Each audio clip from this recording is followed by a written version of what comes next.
Sa pag-abono naman, pag naitanim ko na ang markot ko, every 3 months ginaabonuhan ko. Anong klaseng abono ginagamit mo doon? Triple 14 at saka urea.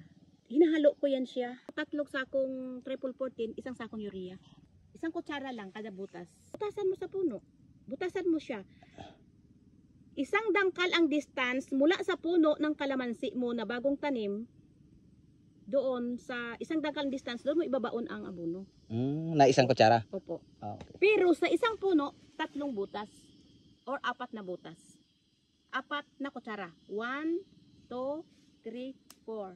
4 sa isang puno.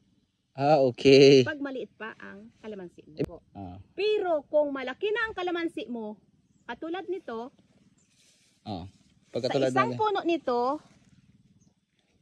isang lata na sardinas kada butas. Sa isang puno, 4 na butas. Mga kalahating metro ang distance. 1, 2, 3, 4.